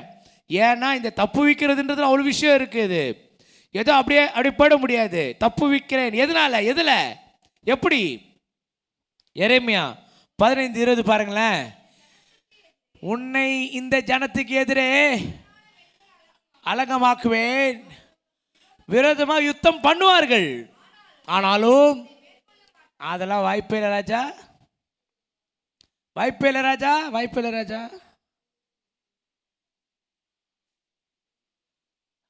யுத்தம் பண்ண மாட்டாங்கன்னு சொல்லலை, யுத்தமே வராதுன்னு சொல்லலை, ஆனால் யுத்தம் பண்ணுவார்கள் சொல்லியிருக்காங்க. அப்போனா என்ன அர்த்தம்? பிரச்சனை வரும். 2024 முழுக்க ஸ்மூத்தாக போகணும்னு நினச்சிக்காதீங்க, வாய்ப்பே இல்லை ராஜா. 2025 ரொம்ப ஸ்மூத்தாக போகிறோம். சுக்கிரன் சந்திரனை பார்த்தாலும், சந்திரன் இந்திரனை பார்த்தாலும், சனி இவருக்கு எவனை பார்த்தாலும், எவனை பார்த்தாலும் என் பிரச்சனை தான். ஹலோ, எத்தனை பேர் என்ன கூட இருக்கீங்க? அப்போ ஸ்மூத்தாக போகணும்னு சொல்ல. ஒருத்தர் சொன்னார் 2025 கூட்டுனா கூட்டுத்தொகை 9. 9 என்பது ஒத்த நம்பர், ஒத்த நம்பராக இருந்தால் ராசி, ஒத்த நம்பர் ஸ்மூத்தாக இருக்கும். 1, 3, 7, 9 ஸ்மூத்தாக போகும் அப்படின்னு சொன்னார். எல்லாருக்கும் சந்தோஷமாக இருக்குதுல்ல? கேட்ட உடனே அப்பா கரெக்டாக சொன்னீங்கப்பா, 2 2 4 4 1 5 5 9 கரெக்டாகுது. 2025 ஸ்மூத்தாக போகுமா? போவே போகாது. ரொம்ப கனவுலாம் காணாதீங்க, அப்படியே ஸ்வங்கின்னு வலிக்கின்னு போயிடுவீங்களா? அங்கே அடிப்பட போகுது, வலிக்கின்னு போய் யுத்தம் பண்ணுவார்கள். யுத்தம் வரும், பிரச்சனை வரும், போராட்டம் வரும், நிந்தை வரும், அசிங்கம் வரும், கஷ்டம் வரும், எல்லாமே வரும். வராதுன்னு சொன்னால் பொய், வரவே வரான்னு சொல்கிறவன் ஊழியக்காரன் பொய் சொல்லணும் அர்த்தம். வரும், ஆனாலும் உன்னை அங்கே தான் கத்த நிற்கிறாரு. வராதுன்னு சொல்லலை, வரும், ஆனால் நான் உன் கூட இருக்கிறேன், ஆனாலும் உன்னை மேற்கொள்ள மாட்டார்கள். உன்னை விடுதலை ஆக்குவதற்காகவே, உன்னை தப்புவிப்பதற்காகவும் நான் உன்னுடனே, அல்லேலூயா சொல்லி பார்க்கலாம், உன்னை விடுதலை ஆக்குவதற்காகவும் உன்னை தப்புவிப்பதற்காகவும் நான் உன்னுடனே. எதுலேருந்து தப்புவிக்கிறதுக்கு? எதுலேருந்து தப்புவிக்கிறதுக்கு? எனக்கு விரோதமாக யுத்தம் பண்ணுவாருங்கன்னு சொன்னாங்க தெரியுங்களா? அந்த விரோதமாக யுத்தம் பண்ண அந்த காரியத்தில் தப்புவிக்கிறதுக்கு. அப்படிப்பட்ட ஒரு சூழ்நிலை, அப்படிப்பட்ட ஒரு நபர் இடத்துல என்னை விடுதலை ஆக்குறதுக்கு, என் சூழ்நிலையிலிருந்து என்னை விடுதலை ஆக்கி கர்த்தர் என்னை வேற இடத்துக்கு கொண்டு போக போறாராமா. நான் உன்னோடனே இருக்கிறேன் என்று யார் சொன்னா? பக்கத்து வீட்டு சார எதிர் வீட்டுக்காரன் சொல்கிறத நம்பாதீங்க, கர்த்தர் சொல்லுவார். நாத்தனார் சொன்னாங்க, எங்கள் மூத்தா சொன்னால் கரெக்டாக இருக்குங்க, எங்கள் தொத்தா சொன்னால் கரெக்டாக இருக்குங்க, சித்தா சொன்னால் கரெக்டாக இருக்கும், எவன் சொன்னாலும் கரெக்டாக இருக்காது, ஏன் பாஸ்டர் சொன்னாலும் கரெக்டாக இருக்காது, கர்த்தர் சொன்னால் மட்டும் தான் கரெக்டாக இருக்கும். அல்லேலூயா, அல்லேலூயா. அவருக்கு எல்லாம் தெரியுங்க, அவர் சொன்னால் கரெக்டாக இருக்குங்க, தப்பு, அவருக்கும் ஒன்றும் தெரியாது. நம்ம நினைக்கிறோம் எல்லாம் தெரியும் அவருக்கு அப்படின்னு நினைக்கிறோம். இல்லை, அவரை காட்டிலும் மேலான ஒரு கர்த்தர். உங்கள் வாழ்க்கை என்னவா இருக்கணும், என்னவா இருக்க போது, என்னவா இருக்கணுன்றது கர்த்தர் தான் முடிவு பண்ணணும். அல்லேலூயா. நான் ஒரு பிரச்சனையை குறித்து ஒருத்தர்கிட்ட போய் சொல்கிறேன்னா, அந்த பிரச்சனையை பற்றி அவர்கிட்ட சொல்லும் போது அவருக்கு அவர் தெரிஞ்ச ஞானத்தில் ஏதோ ஒன்று என்ன பண்ணுவார், அவர் ஒரு அட்வைஸ் கொடுப்பார் தான். ஆனால் அவர் கொடுக்குற அட்வைஸ் தான் கரெக்டுன்னு சொல்ல முடியாது.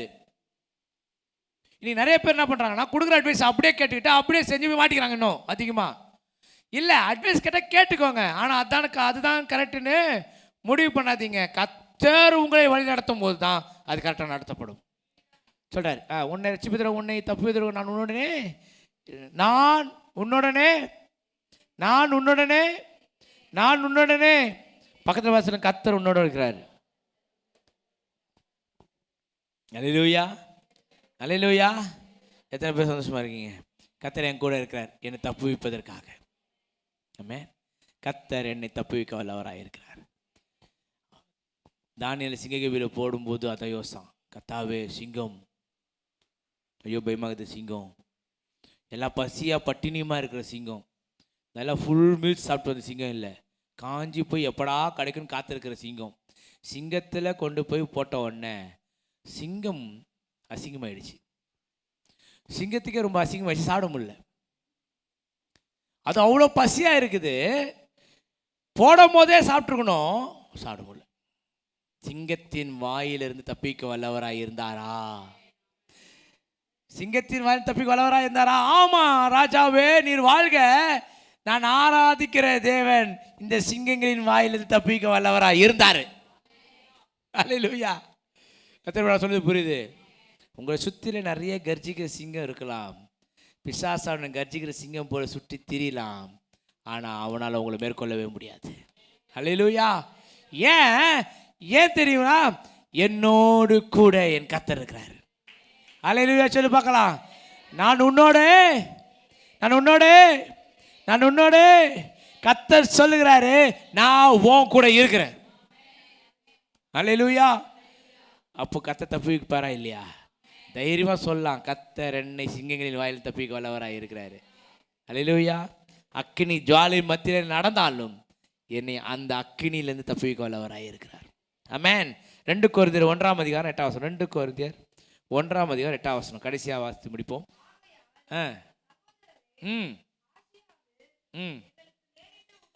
ஆசியாவில் எங்களுக்கு நேரிட்ட உபத்திரத்தை நீங்கள் அறியாதிருக்க எங்களுக்கு மனதில்லை. ஏனெனில் நம்பிக்கை அற்றுப்போகத்தக்கதாக என் பலத்திற்கும் மிஞ்சின அதிக பாரமான வருத்தம் எங்களுக்கு உண்டாயிற்று. என் பலத்துக்கும் மிஞ்சின ஒரு பாரம், என்னால் சமாளிக்கவே முடியாதுன்ற அளவுக்கு ஒரு பிரச்சனை, அவ்வளோதான் முடிஞ்சிச்சு அவ்வளோதான் போச்சுன்ற அளவுக்கு எனக்கு நம்பிக்கை இழந்து போயிட்ட அளவுக்கு ஒரு சூழ்நிலை, வெளியே சொல்லவே முடியலங்க. அவ்வளோ பெரிய பிரச்சனை, அவ்வளோ பெரிய கடன், அவ்வளோ பெரிய தொல்லை, அவ்வளோ பெரிய வேதனை எனக்கு இருக்கு. நான் என்ன பண்ணுறதுன்னு தெரில. என்ன பண்ணுறது? சொல்கிறாரு, எங்கள் பலத்திற்கு மிஞ்சின அதிக பாரமான வருத்தம் எங்களுக்கு உண்டாயிடுச்சு. நான் எங்கள் மேலே எங்களுக்கு நம்பிக்கையே போயிடுச்சுங்க. சில நேரங்களில் சில பிரச்சனை வந்துச்சுன்னா நம்ம நம்பிக்கை இல்லாமல்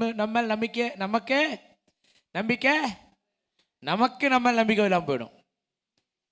நம்ம ஏன்னா அவரு உடஞ்சிருவோம்ல, அப்படியே உடஞ்சி போனோன்னு நம்ம மேலே இருக்க நம்பிக்கை நம்ம போயிடும். பாருங்க, அட போடா வாழ்க்கையே வெறுத்து போச்சு, சொல்கிறோமா இல்லையா?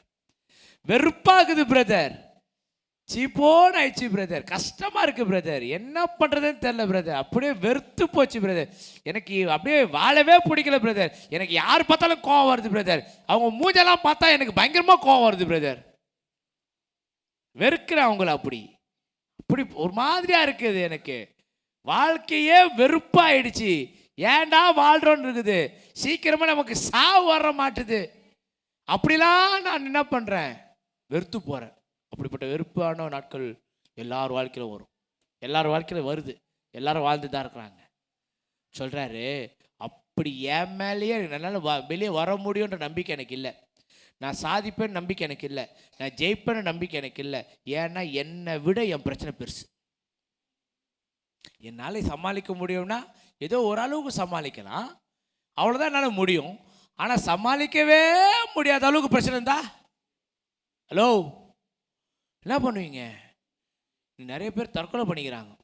காரணம், என்னால் சமாளிக்க முடியாதுங்க, கடன்காரனுக்கு பதில் சொல்ல முடியலங்க, தலையை சுற்றி எனக்கு ஒரே பிரச்சனை, என்ன பண்ணுறது நான் சொல்கிறாரு, கத்த சொல்கிறாரு, இருக்கத்தக்கதாக மரணம் வரும் என்று முன்னாடி வசனம், நாங்கள் எங்கள் மேல் நம்பிக்கையாய் இராமல் மரித்தோரை எழுப்புகிற தேவன் மேல் நம்பிக்கையாய் இருக்கத்தக்கதாக மரணம் வரும் என்று நாங்கள் எங்களுக்குள்ளே செத்தா போதுன்ற அளவுக்கு இருந்துச்சான். சாவு வர மாட்டேது பிரதர். ஒருத்தர் சொல்றாரு, சீக்கிரமா செத்துட்டா நல்லா இருக்கும் பிரதர். ஏன்? அவ்வளோ கடன் இருக்குது, நீ போயிடுவ, நீ போயிடுவ. கடன் கொடுத்தவன் அவனை பற்றி கொஞ்சமாக நினச்சி பார்த்தோமா? நம்ம போகிறதுலே இருக்கிறோம், நைஸாக போயிடணும். ஒருத்தர் சொல்கிறாரு, ஆண்டோட வருகை சீக்கிரம் வந்தால் நல்லாயிருக்கும் பிரதர். ஏன்? ஆண்டோட வருகை சீக்கிரம் வந்து நம்மளை எடுத்துக்கொள்ள போடுவோமா? இவர் ஊரெல்லாம் கடன் வாங்கிட்டு இவர் எடுத்துக்கொள்ள போடுவார். இவர் ஐடியா பாருங்க, ஆண்டோட வருகை வந்தால் நான் சீக்கிரமாக எடுத்துக்கொள்ள போடுவேன். ஆண்டோட வருகையில் சீக்கிரம் எடுத்துக்கணும். அப்போ கடனே கொடுக்காம என்ன பண்ணலாம்? நம்ம கடனை திருப்பி கொடுக்காம ஸ்வயங்கன்னு போயிடலாம். இவங்க ஐடியா எப்படி சொல்றாரு, மரித்தோரை எழுப்புகிற தேவன் மேல் நம்பிக்கையாய் இருக்கத்தக்கதாக மரணம் வரும் என்று நாங்கள் எங்களுக்குள்ளே நிச்சயித்திருந்தோம். அப்படிப்பட்ட மரணத்தினின்று அவர் எங்களை தப்புவித்தார். சாவணும்னு நினைச்சையா, செத்து போற அளவுக்கு பிரச்சனை, செத்துட்டா நல்லா இருக்கணுன்ற ஒரு அளவுக்கு வந்தாச்சு, ஏண்டா வாழ்றோன்ற அளவுக்கு வெறுத்து போச்சு. ஆனாலும் கர்த்தர் என் வாழ்க்கையில வந்து அந்த இடத்துலேருந்து வெளியே கொண்டு வரதை நான் பார்த்தேன். சரி, நான் மரணத்துக்கே நேராக போயிட்டேன், செத்துட்டா நல்லா இருக்கும்னு நினைச்சேன். மரணத்தை நின்று அவர் எங்களை தப்புவித்தார், இப்பொழுதும் தப்புவிக்கிறார், இன்னமும் தப்புவிப்பார் என்று அவரை நம்பி இருக்கிறோம். ஒரு அல்லையா சொல்லி பார்க்கலாம். அல்லேலூயா. சாவு இல்லைங்க எண்டு. எல்லாரும் சாவுறாங்க, எல்லாருக்கும் எல்லாரும் ஒரு நாள் சாவு வரதான் போகுது. சில பேர் சீக்கிரம் போகிறாங்க, சில பேர் லேட்டாக போகிறாங்க, சில பேர் இன்னும் போகாம வெளியே சுற்றி நிற்கிறாங்க. தெரியுமா உங்களுக்கு?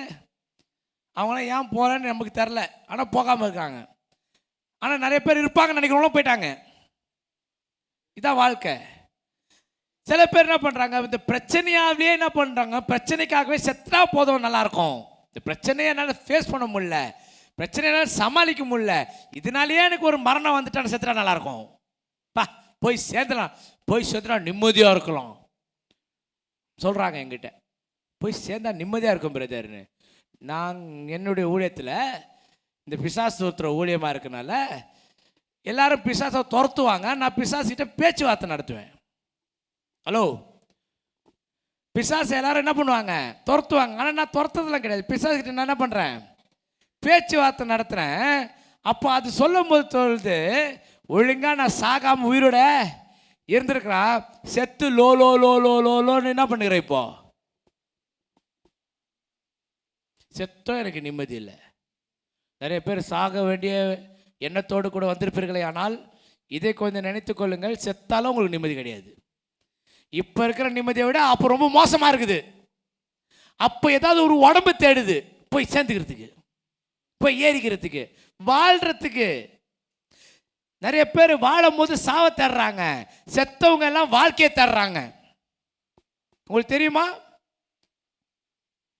நான் இது வரைக்கும் நிறைய பிசாசுகளோடு நான் டீல் பண்ணியிருக்கேன், பிலிசூனி மந்திரவாதத்தோடு டீல் பண்ணியிருக்கேன். மந்திரவாதி அனுப்புகிற பிசாசுக்கிட்ட பேச்சுவார்த்தை நடத்துவேன் நான். மந்திரவாதிகிட்டேருந்து வர பிசாசுக்கிட்ட பேச்சுவார்த்தைன்னா அது இங்கேருந்து அப்படியே ஆண்டு விட்டு போயிடும், மந்திரவாதிகிட்ட போகாதது. ஏன்னா அது வாழணும்னு ஆசைப்படுது. ஹலோ, நிறைய பேர் சாவுன்னு ஆசைப்படுறாங்க, ஆனால் அது வாழணும்னு ஆசைப்படுது. ஆனால் தான் யாருடைய உடம்புக்குள்ளேயாவது போகணும்னு ஆசைப்படுது அது. ஏன்னா அப்படியாவது வாழ்ந்துட்டு போகலாமே. புரிந்து கொள்ள வேண்டும், சிந்தித்து பார்க்க வேணும். வாழ்கிற வாழ்க்கை ஒரு வாழ்க்கை, அதை அழிச்சிக்க கூடாது, அது முடிச்சுக்க கூடாது. பிரச்சனை வரும் தான், போராட்டம் வரும் தான், ஆனாலும் கர்த்தர் என்னோடு கூட. ஒரு ஆமென் சொல்ல மாட்டீங்களா?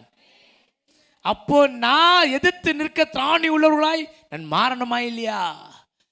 சொல்றாரு, மரணத்தினின்று எங்களை விடுதலை ஆக்கிட்டார். மரணத்திலிருந்து மரணம் வர வேண்டும் என்று எண்ணின நான் தப்பித்து கொண்டேன். மரணத்திலிருந்து தப்பித்து அதோடு விட்டாரா? இல்லை, அவர் எங்களை தப்புவித்தார். இப்போதும் என்னை தப்புவிக்கிறார். இனியும் என்னை 2019 மறந்துடாதீங்க. 2019 ஒருத்தன் மறந்துட்டான்னு சொன்னா அவன் செத்ததுக்கு சமம். அவன் இப்போ உயிரோடு இருக்கிறது லாய்க்கு இல்லாதவன் அர்த்தம்.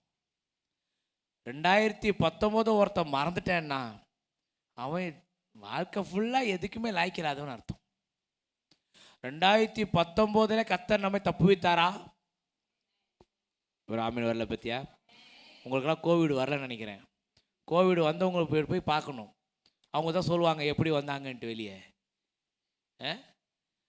2019 தப்புவித்தார், 2020 தப்புவித்தார், 2021 தப்புவித்தார், 22 தப்புவித்தார், 23 தப்புவித்தார், 24 தப்புவித்தார், 25க்குள்ளாக கொண்டு வந்திருக்கிறார். ஒரு ஆமீன் சொல்லுங்க. என்னை தப்புவித்து என்னை நடத்தி கொண்டு வந்தாருங்க. நான் எப்போ போயிருக்க வேண்டியது. இந்த பக்கம் சாவு, இந்த பக்கம் சாவு, மேல் வீட்டில் சாவு, கீழ் வீட்டில் சாவு. ஆனால் நான் மட்டும் உயிரிழக்கிறேன். ஹலோ, லைட்டாக ஜுரம் வந்துச்சு, ஆனால் உயிரோடு இருக்கிறேன். ஜுரம் வந்தோன்னு ஒரு பயம் வந்துச்சு. எங்கள் வீட்டில் இருக்கவங்களே என்னை பக்கத்து கூட சேர்க்கலை. அப்படி தானே இருந்துச்சு. கண்ணே மணியே முத்தே பவுலமேன்னு பேசுனவங்களாம் தூரமாக நிற்கிறாங்க. இப்போது நான் தான் நீ தான் எனக்கு உயிர், நான் தான் உனக்கு உயிரினோன்னு அவங்க உயிரை காப்பாற்றிக்கிட்டு அவங்க என்ன பண்ணிட்டாங்க, குவாரண்டைன் பண்ணிக்கினாங்க. அப்படின்னு அர்த்தம். தனியாக ரூமில் போட்டு தனியாக விட்டாங்க. தட்டு கீழே வந்துச்சு. ஹலோ, ஜன்னல் வழியாக வந்துச்சு தட்டு. கண்ணே மணியே முத்தே நீ தான் எனக்கு உயிர், நான் தான் அவனுக்கு உயிரினவங்க அவன் உயிரை காப்பாற்றிக்கிறதுக்கு என்ன பண்ணிட்டான், ஜன்னல் வழியா சோறு போட்டதெல்லாம் மறந்துடக்கூடாது. ஹலோ, 2019 மறந்துடாதீங்க, 2020 மறந்துடாதீங்க. யாருமே யாருக்கும் இல்லை. அப்போ எல்லாரும் கடவுள் நோக்கி கூப்பிட்டாங்க. ஆண்டவரே கடவுளே என்னை காப்பாற்றுங்க, இப்படி போய் செத்துடக்கூடாது, அப்படி செத்துடக்கூடாது. பக்கத்தில் ஒருத்தர் செத்துறான், இந்த பக்கம் ஒருத்தர் செத்துட்டான், பயமாகுது ஆண்டவரே. லைட்டாக ஜுரம் இப்போ தான் வர மாதிரி இருக்குது. எனக்கு வராத ஜுரம்லாம் வந்துச்சு இல்லை. இந்த டோலோ 650 ஒரு மாத்திரை, அந்த மாத்திரையை போட்டால் கொரோனா ஸ்டாப் ஆகுது. அந்த மாத்திரை கொடுக்கறதுக்காகவே கொரோனா வந்துச்சு போலுது. டோலோ 650 விற்றதை லைனாக இப்படி அடுக்குனாங்கன்னா இந்த உலகத்தை 2 முறை சுற்றி வரலாமா. எப்படி பூமி உருண்டைய சுற்றி அடுக்குனா 2 முறை சுற்றி அடுக்கலாமா டோலோ 650 விற்றதுக்கு. எப்போ 2019-20 விற்ற டோலோ 650 அவ்வளோ அடுக்கலாமா. அப்போ பார்த்துக்கோங்க எப்படி விற்றுருப்பாங்கன்னு. ஒரு டோலோ 650க்காகவே கொரோனா வந்திருக்குமோ அப்படின்னு ஒரு சந்தேகம் எழுகுது. ஆனால் எனக்கு அது தெரியாது. தயவுசெய்து என்னை தேவையில்லாம் மாட்டி விட்றாதீங்க. எங்கள் பாஸ்டர் இப்படி சொல்லி மாட்டி ஒரு நாள் இருக்கலாம், இல்லாமலும் இருக்கலாம். கர்த்தருக்கு ஸ்தோத்திரம். ஆனால் அந்த கொரோனாவிலும் தப்பிக்க செய்தாரா இல்லையா? மாஸ்கை போட்டு தான் போனோம், சுத்தபத்தமாக இருந்தோம், எல்லாம் நடந்துச்சு.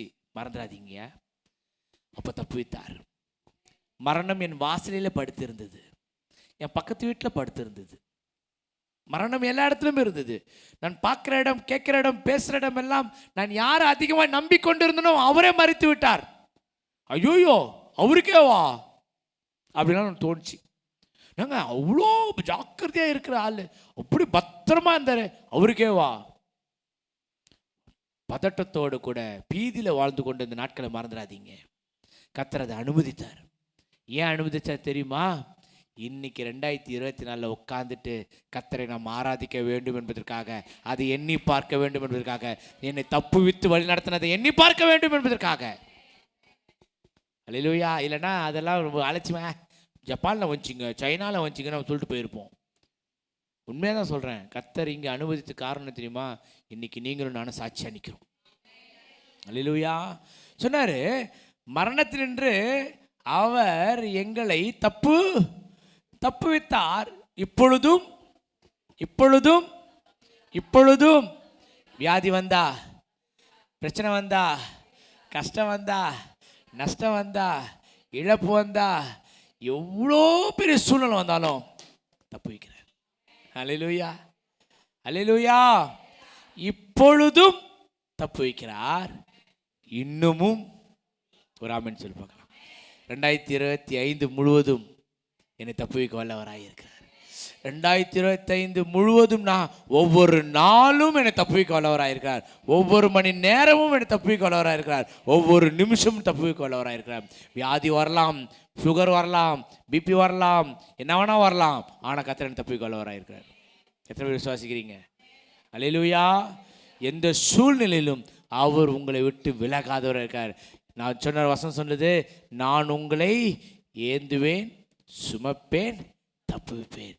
இது வரைக்கும் செஞ்சு வந்தேன், இந்த 2025 அதிகமாக செய்ய போகிறேன். எத்தனை பேர் ராமன் சொல்கிறீங்க? எத்தனை பேர் கர்த்தருடைய கரத்துக்குள்ளே வர போகிறீங்க? எத்தனை பேர் கர்த்தரை பிடிச்சிக்க போகிறீங்க? கர்த்தாவே, நீர் என்னோடு கூட இருப்பீராக, நான் எல்லாவற்றையும் செய்ய நீர் என்னோடு கூட இருக்க வேண்டும் ஆண்டவர் என்று சொல்லி நீங்கள் அவரை நாடிக்கொள்ளும் பொழுது, நான் சொல்கிறேன், கர்த்தர் உங்களுக்காகவும் எனக்காகவும் யாவையும் செய்து முடிக்கிறவராய் இருப்பார். ஹல்லேலூயா, ஹல்லேலூயா. எத்தனை பேர் விசுவாசிக்கிறீங்க? இந்த வாக்கு தத்துவம் என் வாழ்க்கையில் நிறைவேறும். இதை பிடிச்சிக்க போகிறேன், நான் இதை நான் எடுத்துக்க போகிறேன். ஒவ்வொரு நாளும் நான் யோசிக்க போகிறேன், நீர் என்னை தப்புவிக்க வல்லவராய். எத்தனை பேர் சொல்ல போகிறீங்க? ஆமென். எல்லாம் சொல்லுவாங்க, ஏந்துவேன், சுமப்பேன், தப்புவிப்பேன் என்று என் ஆண்டவர் எனக்கு வாக்கு கொடுத்துருக்காரு. ஹல்லேலூயா. 2025 முழுவதையும் கர்த்தர் இந்த வார்த்தையை நிறைவேற்ற வல்லவராயிருக்கிறார். ஹல்லேலூயா, ஹல்லேலூயா. கர்த்தர் உங்களை ஆசீர்வதிப்பார். எல்லாம் நினைச்சு நிற்போம்.